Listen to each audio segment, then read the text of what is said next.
자, 어서 오세요. 여러분에게 사진 하나 보여줄 텐데 아마 바로 맞힐 수 있을 것 같아요. 자, 이 사진에 있는 동물은 뭘까요? 네, 고슴도치. 저 고슴도치. 어때요? 근데 고슴도치가 나온 이유가 있어. 귀엽죠? 여러분 한 마리 키우고 싶나요? 네. 부모님의 어떤 정성과 경제력을 아주 고려하는 아주 착한 어린이들인지 모르겠지만 이렇게 귀여운 생물을 보면 키우고 싶은데 너무 귀엽게 생겼어요. 그런데 고슴도치의 특징이 뭐죠? 가시가 있어요. 그래서 고슴도치가 너무 귀여워가지고 꼭 끌어안고 싶은데 꼭 끌어안으면 어떻게 되죠? 가시에 찔리죠. 심지어 뭐 고슴도치 말고 여러 가지 가시가 있는 동물들도 귀여워서 꼭 끌어안으면 우리에게 상처가 나죠. 그렇죠? 그런데 마치 우리가 이런 고슴도치 같아요. 하나님께서 여러분을 사랑하시거든요. 저와 여러분을 사랑하세요. 그런데 우리에게는 사람들 눈에는 보이지 않는 가시가 여러 개가 있어요. 그래서 멀리서 볼 때는 멀리서 보니까 고슴도치 귀엽네. 근데 별로 키우고 싶진 않아. 꼭 끌어안으면 내가 또 상처를 입거든. 그런데 우리도 한 사람 한 사람 잘 보면 멀리서 보면 아이 귀엽네. 그래 저렇게 재미있게 살 수도 있지 라고 하지만 같이 살면 상처를 입힐 수가 있어요. 왜냐하면 우리는 죄인이기 때문이에요. 그런데 하나님은 어떻게 하시냐? 우리를 꼭 끌어안으세요. 우리에게 막 상처를 입히는 가시가 있는데도 하나님 우리를 꼭 끌어안고 사랑하세요. 너희 그거 가시 다 빼면 내가 사랑할게. 너희에게 그 못생긴 거 그거 다 빼면은 내가 너희를 사랑할게 라고 하지 않으시고 우리에게 고슴도치 같은 가시가 있는데도 찾아오셔서 우리를 꼭 안아서 사랑하시는 분이 바로 하나님이세요. 자, 오늘 말씀에 선지자 한 명이 나와요. 누굴까요? 이름은 호세아라는 선지자가 있어요. 호세아 선지자는 하나님의 말씀을 따라 살았던 사람이에요. 그런데 어디까지 하나님 말씀을 따랐냐면 갑자기 하나님이 말씀하신 거예요. 호세아야, 너는 저 여자와 결혼하렴. 좋은 건가 모르겠지만 저 여자와 결혼하렴 이라고 했는데 그 여자가 그렇게 착한 사람이 아니었어요. 가시가 엄청 돋아있는 사람이었어요. 그런데도 하나님의 말씀을 따라 자기가 상처를 입으면서까지 아내 이름은 고멜이에요. 고멜을 꼭 끌어안고 사랑했어요. 계속해서 호세아에게 상처를 주는데도 찾아가서 하나님 말씀을 따라서 사랑하고 사랑했어요. 왜냐? 이게 바로 우리를 사랑하는 하나님의 모습을 보여주기 때문이에요.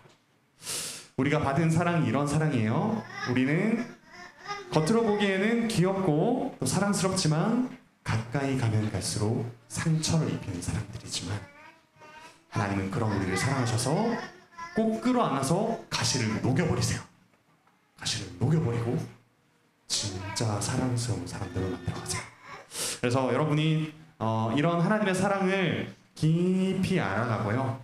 그리고 여러분이 친구를 사랑할 때마다 아니면 부모님을 사랑할 때마다 아니면 형제, 자매, 동생들을 사랑할 때마다 상처를 입을 거예요. 그런데도 점점점 가시 있는 상대방을 사랑할 수 있는 힘이 길러질 거예요. 그렇게 하나님을 닮아서 사랑하는 여러분 모두가 되기를 바라고 축복합니다. 자, 계속 들어가서 말씀 드릴게요.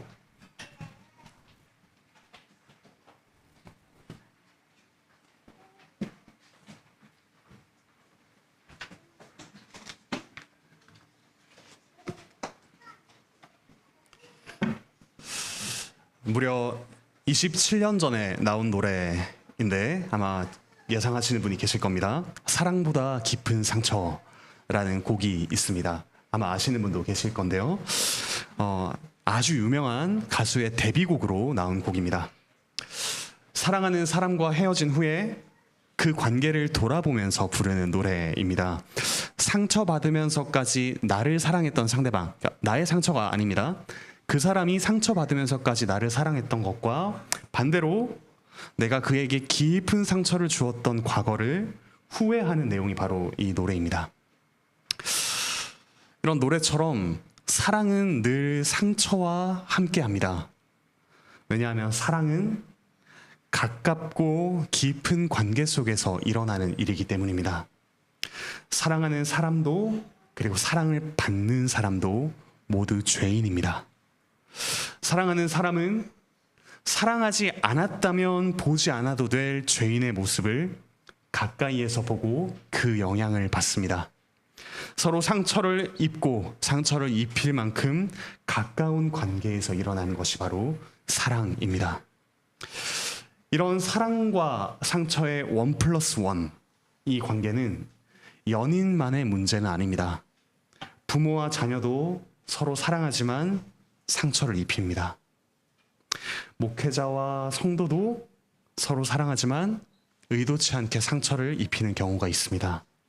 심지어 하나님도 사랑하며 상처를 받으십니다. 우리는 보통 구약의 하나님을 어떤 분으로 생각합니까? 거룩하신 분, 죄에 대해서 늘 화가 나 계신 분, 그런 절대적인 신을 떠올리곤 합니다. 하지만 오늘 본문에서 하나님은 사랑하기 때문에 상처를 받고 약해지시는 분으로 그분 자신을 소개하십니다.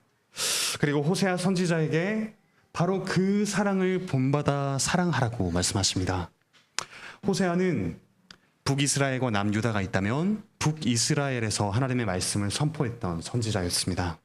특별히 그의 결혼 생활은 하나님의 말씀을 눈으로 보여주는 실물 교제였습니다. 호세아는 음란한 여자 고멜과 결혼하여 세 아이를 두었습니다. 남편 호세아와 아내 고멜의 관계는 하나님과 이스라엘의 관계를 보여주는 그림입니다. 고멜은 호세아를 떠나서 다른 남자를 찾았습니다. 그는 하나님을 떠나 다른 신을 섬기는 이스라엘의 모습을 보여줍니다. 한편 호세아는 그런 고멜을 아내로 맞이하여 계속해서 사랑합니다. 그는 이스라엘을 계속 사랑하시는 하나님을 보여줍니다. 이런 하나님의 사랑은 그분과 우리의 상처보다 더 깊습니다. 세 가지로 하나님의 사랑에 대한 말씀을 듣겠습니다.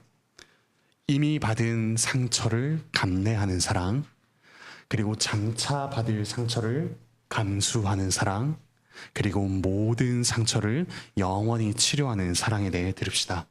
그 풍성하신 사랑에 깊이 잠기고 하나님처럼 사랑하는 우리 모두가 되기를 바랍니다. 상처보다 깊은 하나님의 사랑은 어떤 사랑일까요? 첫째로 하나님의 사랑은 이미 받은 상처를 감내합니다. 다시 말해서 하나님의 사랑은 과거에 받은 상처를 끌어안습니다. 호세아서에서 하나님께서는 자신을 남편이라고 그리고 북이스라엘을 아내라고 표현합니다. 하나님께서는 마치 남편이 아내를 사랑하듯 그분의 백성을 사랑하십니다. 우리가 상상하는 부족한 그런 남편이 아니라 완전한 남편이 부족한 아내를 사랑하는 그림을 그려보십시오. 우리가 이 비유가 너무도 익숙해서 가볍게 넘어가는 경향이 있습니다. 하지만 부부간의 사랑은 어떻습니까? 가장 특별한 사랑입니다. 자녀는 부모를 사랑하되 다른 어른들도 사랑할 수 있습니다. 물론 자녀가 부모의 말을 듣지 않으면 부모는 너무나도 고통스럽죠.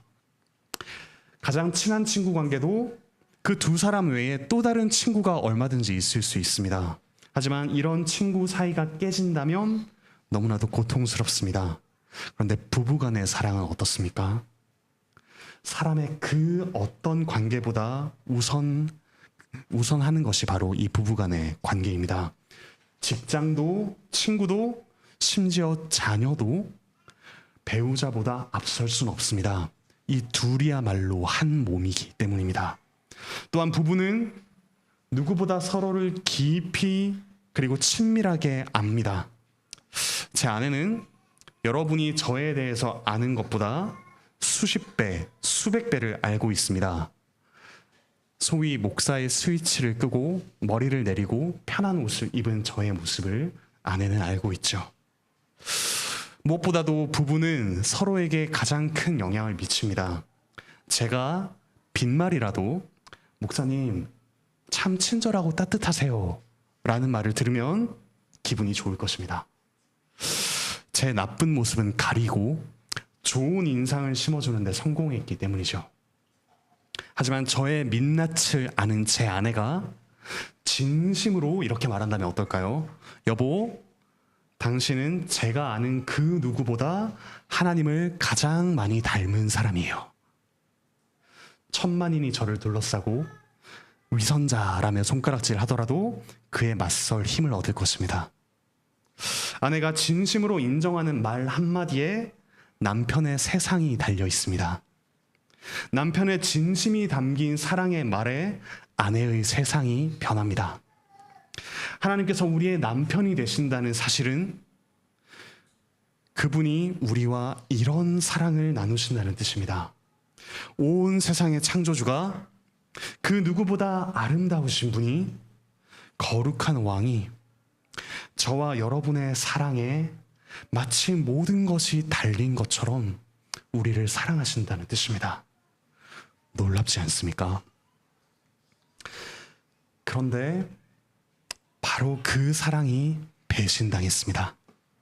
본문 1절을 보십시오. 아내 이스라엘이 남편 하나님 외에 다른 신을 섬기며 건포도 과자를 즐깁니다. 맛있고 영양가 있는 음식, 활력을 돋워주는 음식이 바로 이 건포도 과자입니다. 이스라엘은 이 귀한 음식을 우상에게 바치는 데 사용했습니다. 이런 이스라엘의 배신은 하나님께 아픔과 상처가 됩니다. 원래 하나님께 아픔과 상처라는 말은 어울리지 않습니다. 절대적인 분이시죠. 온 세상의 주인, 창조주, 바로 그분께는 아픔과 상처라는 말을 붙일 수가 없습니다. 하지만 지금 오늘 본문에서 하나님께서는 죄인인 우리를 사랑하시기 때문에 아픔과 상처를 겪는 남편으로 자기를 묘사하십니다. 우리는 상처를 받으면 어떻게 합니까? 복수하거나 관계를 끊어버리고는 합니다. 사랑이 깊을수록 상처도 깊습니다. 하나님께서는 딱히 사랑스럽지 않던 이스라엘을 이집트 노예 생활에서 건져내셔서 사랑으로 보살피셨습니다. 그런데 한낱 피조물이 창조주가 전심으로 쏟아낸 사랑을 거부했습니다. 그런데 하나님께서는 뭐라고 하십니까? 1절을 우리가 함께 읽겠습니다. 여호와께서 시작. 여호와께서 내게 이르시되 이스라엘 자손이 다른 신을 섬기고 건포도 과자를 즐길지라도 여호와가 그들을 사랑하나니 너는 또 가서 타인의 사랑을 받아 음녀가 된 그 여자를 사랑하라 하시기로. 나는 그 이스라엘을 사랑한다. 그리고 호세아야, 너도 내가 너희를 사랑한 것처럼 너도 사랑하라. 호세아는 하나님의 말씀을 따라서 음란한 여자 고멜을 아내로 맞이하여 사랑했습니다. 그리고 어쩌면 친자식이 아닐지도 모르는 아이들까지도 사랑했습니다. 그런데 고멜은 그런 호세아를 떠나서 다른 사람의 사랑을 받으며 간음을 저질렀습니다. 그런 배신을 당한 호세아에게 하나님께서 지금 말씀하십니다. 다시 가서 고멜을 사랑하라. 여러분이라면 이 말씀을 따를 수 있겠습니까? 아내의 외도에 남편의 세상은 무너집니다. 반대도 마찬가지이죠. 수많은 부부가 불륜뿐만 아니라 성격 차이 때문에 이혼합니다. 부부 사이에서 크고 작은 배신은 상대에게 치명적인 상처를 주기 때문입니다. 그런데 다시 사랑하라니요. 심지어 지금 고멜이 호세아에게 먼저 돌아온 것도 아닙니다. 용서를 구하지도 않습니다. 아직도 간음을 저지르고 있는 저 고멜에게 직접 찾아가서 그를 사랑하라. 그것이 1절에 나오는 하나님의 명령입니다. 말이 되지 않습니다. 사람의 사랑으로는 안 됩니다. 먼저 사과를 받아야지요.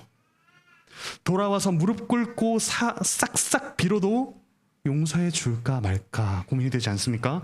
그런데 이것이 바로 하나님의 사랑입니다.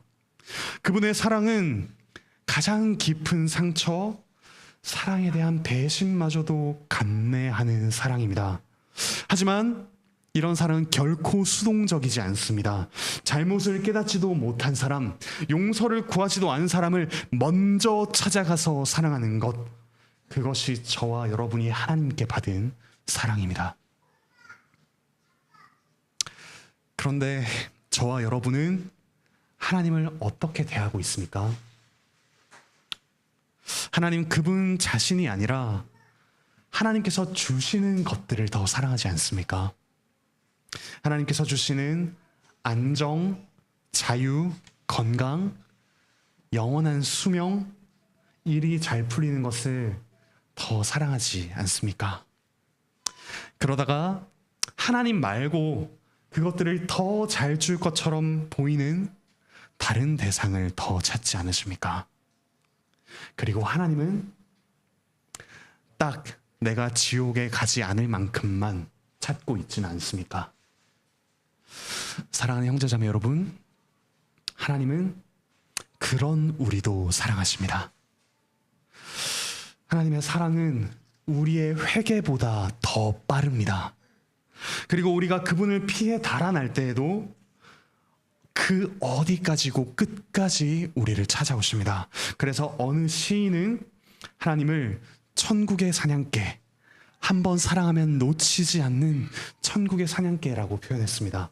우리 함께 주보에 나와 있는 시편 139편 7절부터 10절 말씀을 함께 읽겠습니다. 시작. 내가 주의 영을 떠나 어디로 가며 주의 앞에서 어디로 피하리이까? 내가 하늘에 올라갈지라도 거기 계시며 수월에 내 자리를 펼지라도 거기 계시니이다. 내가 새벽 날개를 치며 바다 끝에 가서 거주할지라도 거기서도 주의 손이 나를 인도하시며 주의 오른손이 나를 붙드시리이다. 지금 이 자리에 그 누구에게도 말하기 힘든 부끄러움, 후회, 잘못을 가진 분이 계십니까? 하나님께서는 여러분이 그 문제를 모두 해결하고 난 뒤에 그분을 찾길 원하지 않으십니다. 지금 하나님께로 오십시오. 그분은 완벽한 사람을 찾으러 오지 않으셨습니다. 고장난 인생, 죄로 망가진 저와 여러분 같은 사람을 찾으러 오셨습니다. 하나님께서 원하시는 것은 상한 심령, 상한 마음입니다. 상한 마음 그대로 먼저 와 계신 하나님께로 나아오십시오. 이처럼 하나님의 사랑은 이미 받은 상처보다 깊습니다. 그리고 두 번째로 하나님의 사랑은 장차 받을 상처를 감수합니다. 하나님께서는 뻔히 예상되는 상처마저도 끌어안고서 우리를 사랑하십니다. 오늘 본문 2절을 보십시오. 지금 호세아가 무엇을 하고 있습니까? 값을 지불하고 고멜을 사고 있습니다. 남편을 떠난 고멜이 얼마나 잘 사는가 봤더니 자기 몸을 팔지 않고서는 무엇 하나 할 수 없는 비참한 처지에 놓여 있습니다. 상품이 되어 있었습니다. 저와 여러분도 하나님 외에 다른 대상을 하나님처럼 추구한다면 그것의 노예가 됩니다. 왜냐하면 그 대상은 하나님만큼 우리를 사랑하지도 않고 사랑할 수도 없기 때문입니다. 돈을 줬다가 돈의 노예가 되고 사람들의 인정을 구하다가 자존감이 바닥을 치지 않습니까? 고멜의 처지는 곧 하나님을 떠난 사람의 비참함을 보여줍니다. 하지만 호세아는 망설임 없이 값을 치르고 고멜을 삽니다. 그 값이 얼마로 나옵니까? 은 15개와 보리 1호멜 반입니다. 잘 보시면 무언가 이상합니다. 원래 여자 노예의 값이 은 30세겔이었습니다. 지금 고멜은 노예로서 상품으로서의 가치가 그만큼 떨어져 있다라는 것을 알 수 있습니다. 그런데 은 15개면 15개지 보리 한 호멜 반이 추가된 이유가 무엇일까요? 2절에 나오는 사다라는 말은 흥정하다라는 뜻이 있습니다. 그리고 보리를 세는 단위로 호멜이라는 것이 나오죠. 한 호멜은 100오멜과 같습니다. 오멜이라는 말 어디서 들어보시지 않으셨습니까? 오멜은 출애굽한 이스라엘이 광야에서 먹은 만나, 그 만나로 하루를 먹고 살 수 있는 분량이었습니다. 그러니까 한 호멜 반은 150오멜이죠. 그러니까 한 사람이 150일 동안 먹을 수 있는 식량입니다. 호세아의 자녀가 3명이고 부부 포함하면 5명입니다. 5인 가족이 한 달을 먹을 수 있는 양, 약 330리터 정도 되는 양입니다. 자, 이것을 종합하면 어떤 그림이 나옵니까? 호세아는 전 재산일지도 모르는 은 15개와 집에 있는 식량을 다 가지고서 어쩌면 주변의 도움까지 받아서 그 가진 모든 걸 끌어모아서 흥정 끝에 고멜을 산 것입니다. 호세아에게 무슨 돈이 있었겠습니까? 그는 사람들이 듣기 싫어하는 말씀을 외치던 가난한 선지자였습니다. 게다가 아내 없이 아이 셋을 돌보는 가장이었죠. 그는 자기가 지불할 수 있는 모든 것을 내어서 음란한 아내를 되찾아왔습니다. 자, 이제 어떻게 하면 되겠습니까? 이제 집에 데려왔으니 평생을 죗값을 치르며 살도록 하면 될 일입니다. 한 번만 더 그러면 심각한 법적 처벌을 받게 하겠다고 엄포를 놓고 내가 원하는 대로 조종하면 될 일입니다. 하지만 호세아는 어떻게 합니까? 3절을 보십시오. 너는 많은 날 동안 나와 함께 지내고 음행하지 말며 다른 남자를 따르지 말라. 나도 내게 그러하리라. 말로 타이릅니다. 어떤 대가도 바라지 않습니다. 그저 서로 신실하게 사랑하자고 할 뿐입니다. 너는 나의 것이 되어라. 그리고 나도 너의 것이 되겠다라고 합니다. 그런데 왜 굳이 말씀에서 많은 날 동안이라는 말을 덧붙였을까요? 고멜이 또 언젠가는 간음을 저지를 것을 예상했기 때문일까요? 그렇지 않습니다. 신명기 21장에는 전쟁에서 사로잡은 여자 포로를 사들이고 그와 결혼하는 규정이 나옵니다. 주보에 나오는 12절 하반절부터 13절을 함께 읽겠습니다. 그는 그 머리를 밀고 손톱을 베고 또 포로의 의복을 벗고 내 집에 살며 그 부모를 위하여 한 달 동안 애곡한 후에 네가 그에게로 들어가서 그의 남편이 되고 그는 내 아내가 될 것이요. 어떤 규정입니까? 아내가 될 여자 포로에게 이전 생활을 정리하고 새로운 생활에 적응할 시간을 줍니다. 마찬가지로 호세아는 고멜이 이전 생활을 정리하고 다시 그의 아내로 살도록 적응할 시간을 줍니다. 그 시간이 얼마나 길지는 모릅니다. 그저 많은 날이라고 할 뿐입니다. 그동안 다시 고멜의 유혹에 빠질 수도 있고 부끄러운 모습을 계속해서 발견할지도 모릅니다. 고멜에게는 아주 괴로운 시간이 될지도 모르죠. 하지만 그와 함께 지내는 호세아에게도 이것은 너무나도 괴로운 시간이었습니다. 그는 하나님을 대변하는 선지자였습니다. 죄를 회개하라, 순결한 삶을 살라라고 외치던 사람이었습니다. 그런 호세아가 자기 아내 하나 목양하지 못해서 수치를 당합니다. 전 재산을 털어서 다시 아내로 삼으려고 합니다. 사람들의 손가락질과 조롱이 이 많은 날 동안 계속해서 이어지지 않겠습니까? 사람들은 이런 호세아가 하는 말을 듣기보다는 그를 비웃지 않겠습니까? 너나 잘하라 라고 하지 않겠습니까? 호세아는 이 모든 일을 감수하고 그리고 작정하고서 고멜을 샀습니다. 그가 당한 고통을 생각해 보십시오. 많은 재산을 잃는 경제적인 손해, 사람들에게 조롱당하는 사회적인 수치, 쉽게 바뀌지 않는 고멜로 인한 마음의 상처, 선지자직의 권위가 떨어지는 어려움, 그 모든 상처를 감수하면서 고멜을 사랑합니다. 그리고 이것이 바로 하나님의 사랑입니다. 4절을 보십시오. 고멜처럼 이스라엘 역시 그들이 이전에 사랑했던 것들을 많은 날 동안 가지지 못할 것입니다. 아시리아에 여러 사람이 포로로 잡혀가고 남은 사람들도 수치와 고통을 여러 날 동안 당할 것입니다. 그들이 갈망했던 강력한 왕이나 지도자가 없어질 것입니다. 우상 숭배와 결합했던 제사, 그리고 신성한 기둥, 주상, 종교 의식을 위해 사용했던 그 상징물들도 모두 사라질 것입니다. 하나님의 뜻을 묻기 위해 제사장이 입었던 옷을 에봇이라고 합니다. 하지만 이 당시 에봇은 이방 종교의 영향을 받아서 변질되었습니다. 그리고 가정신으로 모시던 드라빔이라는 우상이 횡행했습니다. 그러나 그것들도 모두 여러 날 동안 이스라엘에게 주어지지 않을 것입니다.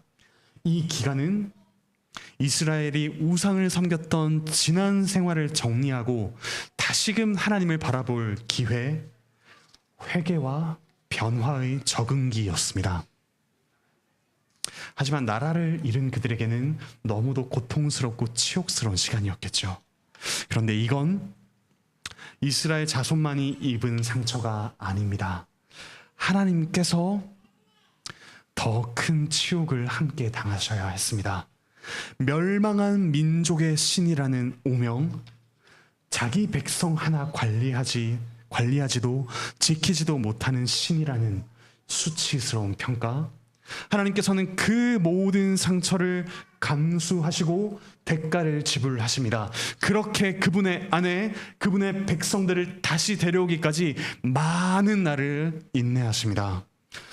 사랑하는 형제자매 여러분, 여러 가지 문제와 씨름하고 계십니까?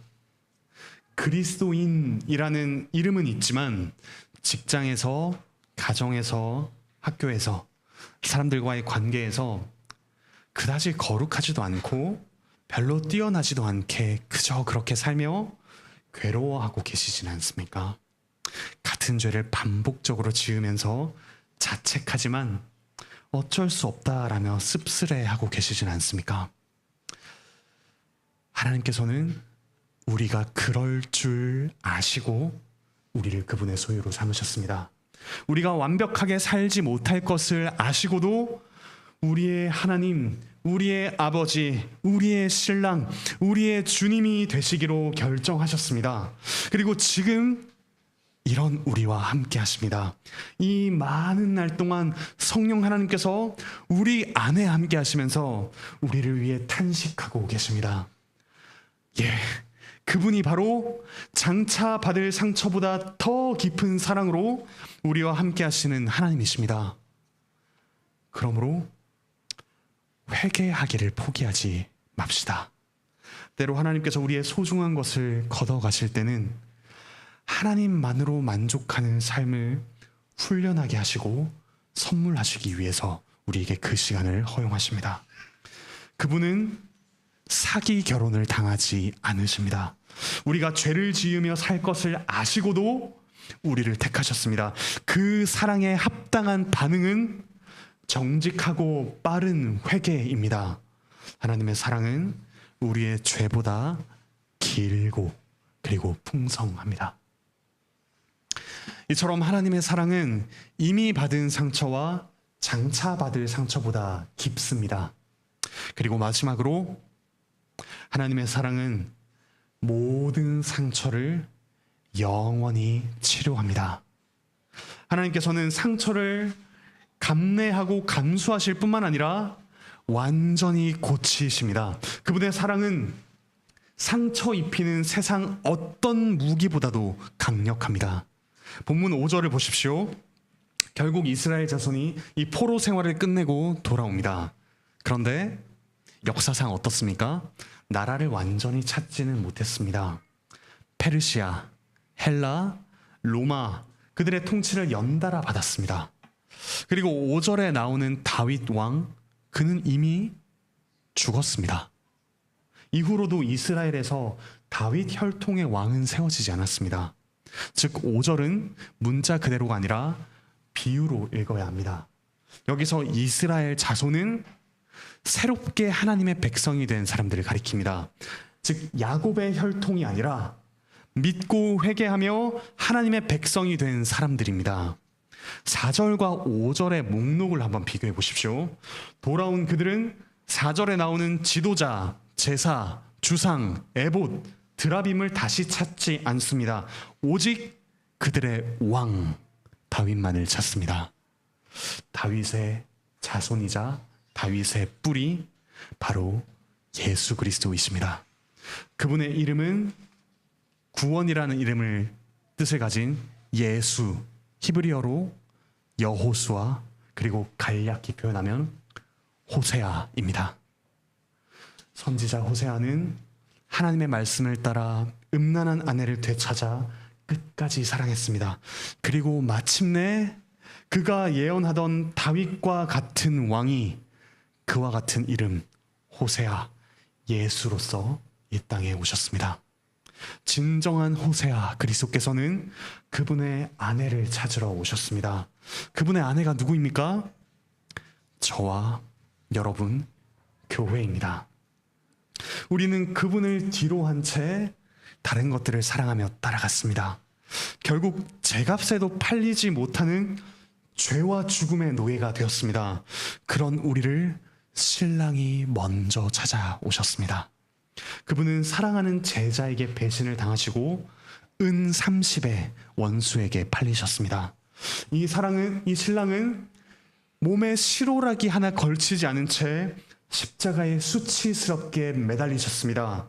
신부가 끝내 찾지 않던 하나님을 목 놓아 부르짖어 찾으셨지만 돌아오는 것은 하나님의 무서운 진노뿐이었습니다. 죄인에 대한 저주와 죽음뿐이었습니다. 신부가 마땅히 받아야 할 심판을 신랑이 대신 받으셨습니다. 그리고 이 모든 것은 신부인 저와 여러분을 되찾기 위해 신랑이 지불한 값이었습니다. 그분은 신부를 얻기 위해 자기 자신을 내어주셨습니다. 그리고 영원한 상처를 그의 옆구리에, 그의 손에 새기셨습니다. 그리스도께서는 죽임당한 어린 양으로서 영원히 못자국과 창자국을 몸에 새긴 채 살아가실 것입니다. 그러나 그것은 결코 흉한 상처가 아닙니다. 우리의 영원한 수치, 하나님과의 단절, 외로움, 망가진 인격, 죄, 그리고 죽음이 그분의 죽음 안에서 모두 죽어버렸다는 명백한 증거입니다. 우리의 모든 상처를 치료한 사랑의 증거로서 오직 그리스도의 상처만이 영원히 남아있을 것입니다. 우리 함께 요한계시록 21장 말씀 함께 읽겠습니다. 요한계시록 21장 2절부터 4절, 신약성경 420페이지에 있습니다.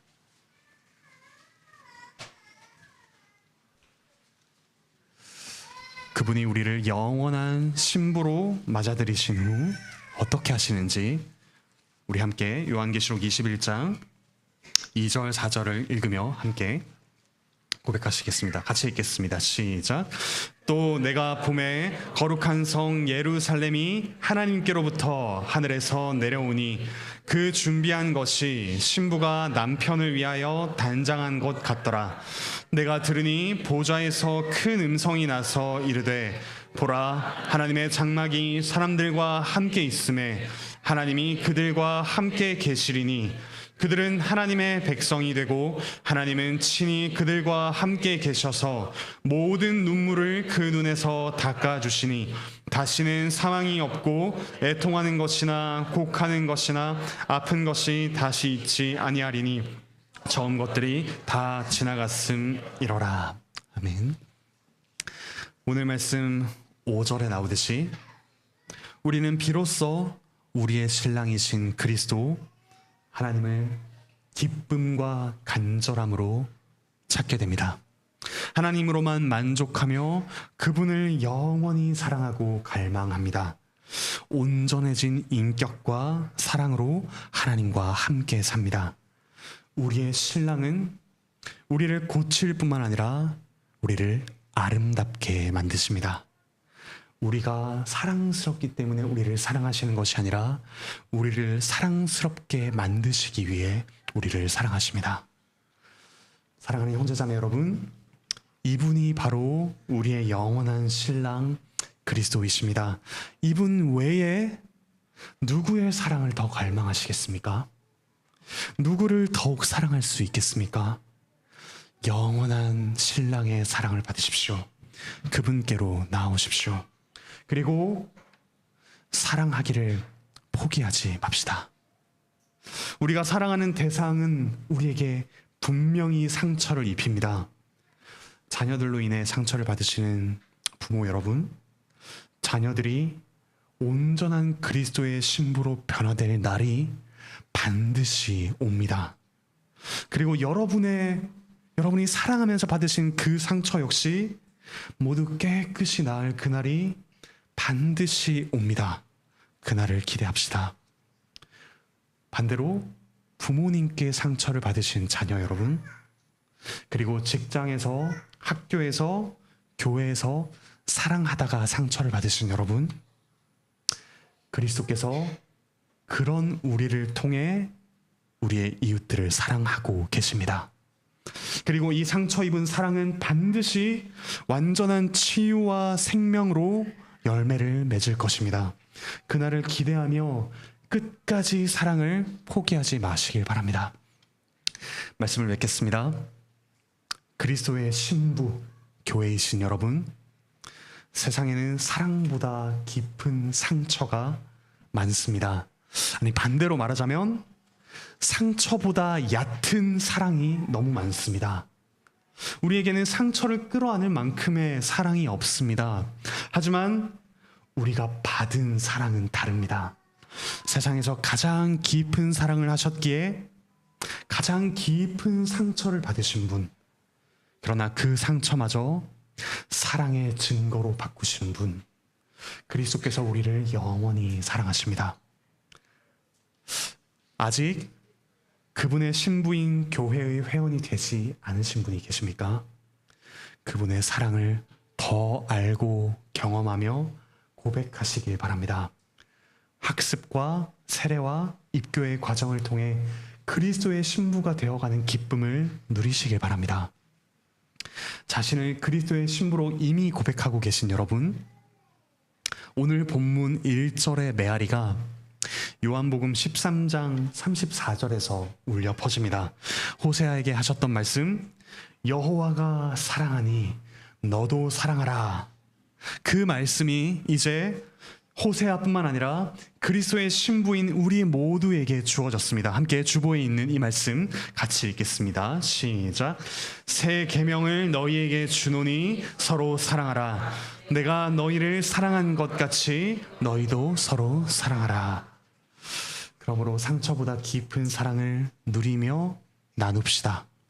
상처를 받으면서도 우리가 사랑하기를 그치지 않을 때 우리는 그 그리스도의 사랑을 더욱 깊이 알고 닮아갑니다. 이미 받은 상처를 감내하고 장차 받을 상처를 감수하며 영원히 이 모든 상처가 치료될 날을 기대합시다. 사랑이 넘치는 영원한 신랑을 닮아가는 신부가 되기를 바라고 축복합니다.